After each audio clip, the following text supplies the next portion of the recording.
What's up, ladies, gentlemen, everything in between and on the outskirts. Welcome to khazaraanime, where I'll attempt to give my thoughts in a reviews type manner on anime that I've been watching or recommended by people for me to take a look at. Today we're going to be looking at Ninjakamui, which is an original anime developed by Solo Digital Arts, an animation studio that did works for Tower of God, The God of High School, and many other titles spanning across anime and even video games. The second animation studio that helped brought us Ninjakamui is the fairly new established E&H production company, which is ran by Shungo Park, who directed the first season of Jujutsu Kaisen and God of High School. Joseph Shu will be at the helm, a producer who has done works and assisted on some of the animes that I stated before, including Neon Genesis Evangelion and many more. Ninjakamui would then go on to be aired by one of our favorite programs, the one and only Adult Swim. How this anime starts off is something that will grip any viewer that is interested within a simple revenge story. So it begins with this businessman serving as an example as to what happens when you're not in good standing with ninjas. Then it cuts to another guy named Joe Logan who is enjoying his somewhat quiet life with his family. Secluded, not bothering anybody, but obviously as the viewer continues to watch, it becomes a tad bit suspicious, seeing as though that they are very careful with their movements. This would include wiping off fingerprints on whatever they touch, and possessing an unhealthy amount of surveillance cameras. Everything seems to be peaceful and quiet, but just like any obvious narrative setup that you can spot a mile away, something happens and he also experiences what happens when you're not in good standing with ninjas. Then we're introduced to our main protagonist who, as you can guess, is not in good standing with ninjas as well. His name is Higan. The group of people who sent these ninjas after him did, or rather took something very dear to him. Now set out on a quest of revenge on those who have done wrong by him. He may just be the one to put an end to a powerful establishment, John Wick style, but as it would seem, Higan may not be able to accomplish this task alone. He meets two police officers who offer their assistance, Mike and Emma, whose investigations lead them to discovering the underworld of ninjas that's been around for a very long time. Now within this modern day, they seem to be tied to this huge company known as Alza, which is leading society in its technological advancements. Think of a shadowy or suspicious Apple or Google. I mean, if you don't already. The story of Ninjakamui sounds simple enough, right? Well, because it is. This isn't the type of anime that you should watch if you're looking for a deep, sophisticated plot. You're pretty much watching Ninjakamui for the action, and probably the action alone. Ninjakamui is violent as hell. There'll be a whole lot of action-packed scenes with the respective life being thrown out the window and shot with a grenade launcher. A lot of bodies will be hitting the ground, and I mean a lot. Ninjakamui isn't one of those deep animes with philosophical meaning to it.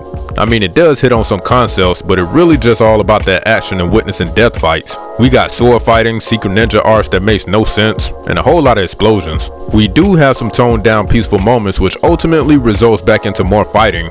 Awesome shots to make a person look cool, creative torture segments, and just a whole lot of ridiculous stuff.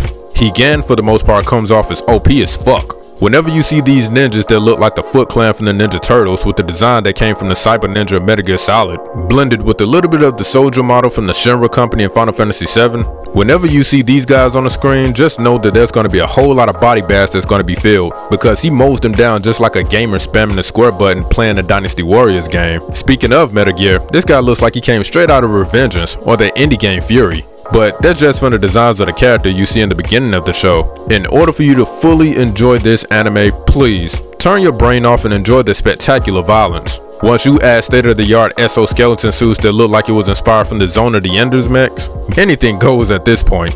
As far as the choreography when it comes to the fights, it's balls to the walls amazing, not to mention ridiculous, but let's talk about the music. The opening song for Ninjakamui is quite beneficial for the show.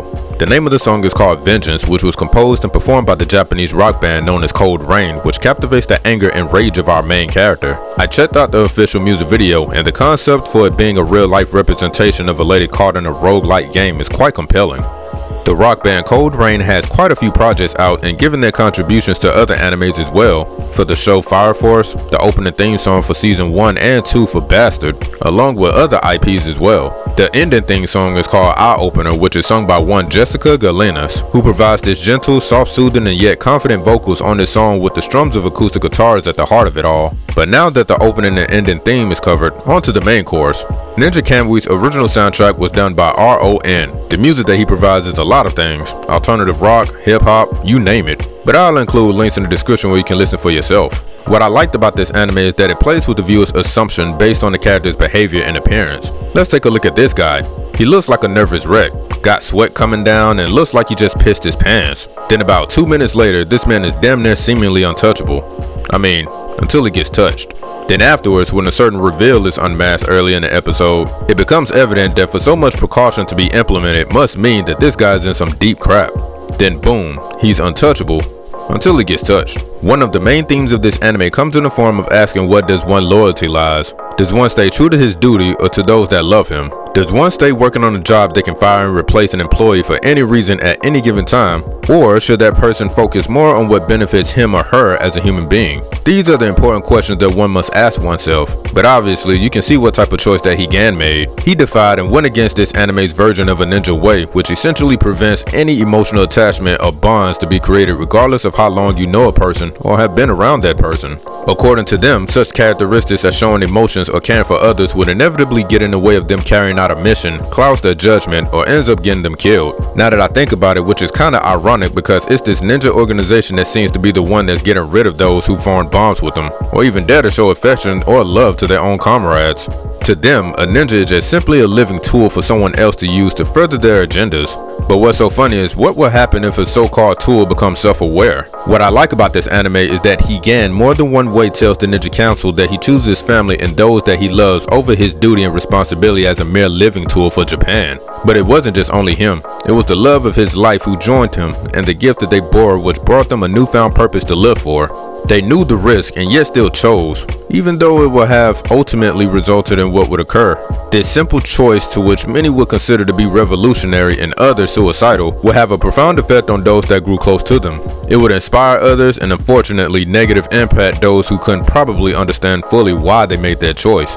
But to wrap things up, Ninjakamui is cool to watch for spectacle purposes. If you love action, ninja, violence, and some good animation, Ninjakamui is your show. You can watch Ninjakamui on the Adult Swim program via their website or under the subscription-based service HBO Max. Until next time, peace.